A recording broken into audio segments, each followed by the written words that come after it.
کون سی لڑکی یا لڑکا شادی کے لیے بہتر ہے؟ امام علی رضی اللہ تعالیٰ عنہ کی خدمت میں ایک شخص آیا اور عرض کرنے لگا، یا علی ابن ابی طالب، میں نے اپنی بیٹی کی شادی کروائی لیکن چند ہی ماہ میں وہ شادی ٹوٹ گئی۔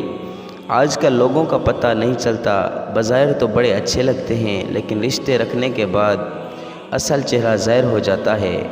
کیا کوئی ایسا عمل نہیں جس سے ہم شادی سے پہلے یہ دیکھ سکیں کہ یہ لڑکی یا لڑکا شادی کرنے کے قابل ہے یا نہیں؟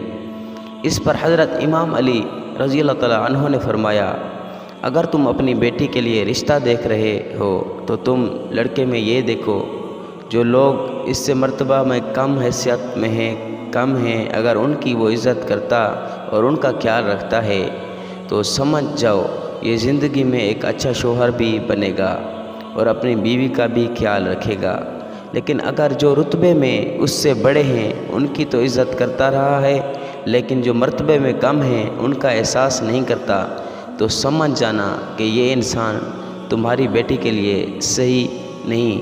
اتنی ہی دیر میں دوسرا شخص اٹھا اور پوچھنے لگا، یا علی رضی اللہ تعالیٰ عنہ، اگر ہم اپنے بیٹے کے لیے رشتہ دیکھیں تو کیسے پتہ چلے گا کیا لڑکی ہمارے بیٹے کے لیے صحیح ہے یا نہیں؟ اس پر حضرت علی رضی اللہ تعالیٰ عنہ نے فرمایا، جب اپنے بیٹے کے لیے رشتہ دیکھنے جاؤ تو لڑکی سے چند سوال پوچھو اور تھوڑی دیر گفتگو کرو۔ اگر لڑکی صرف اپنی خوبیاں بتاتی رہے اور ہر بات پہ اپنی تعریف کرتی رہے تو سمجھ جانا یہ لڑکی خود پسندی کی دلدل میں گرفتار ہے۔ لیکن اگر لڑکی اپنے گھر والوں کی بات کرے اور اپنے والدین کی بات کرے تو وہ لڑکی آنے والے وقت میں کسی بھی انسان کے لیے اچھی بیوی ثابت ہو سکتی ہے۔ اور اگر کوئی انسان ان دونوں اعمال کے بعد بھی گھبرانے لگے اور فیصلہ نہ کر سکے تو وہ گھر آ کے 27 مرتبہ سورۃ کوثر پڑھے اور سو جائے۔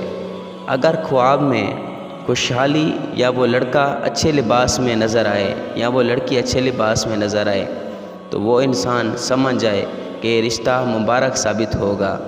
لیکن اگر خواب میں آگ یا شیطانی مناظر یا خون یا اس لڑکی یا لڑکے کا خراب روپ دیکھے تو پھر وہ رشتہ بہتر ثابت نہیں ہوگا۔ اگر یہ حضرت علی رضی اللہ تعالیٰ عنہ کے فرمان اچھے لگے ہوں تو ویڈیو کو لائک کریں اور مزید اس طرح کی ویڈیو دیکھنے کے لیے ہمارے چینل کو سبسکرائب کریں۔ شکریہ۔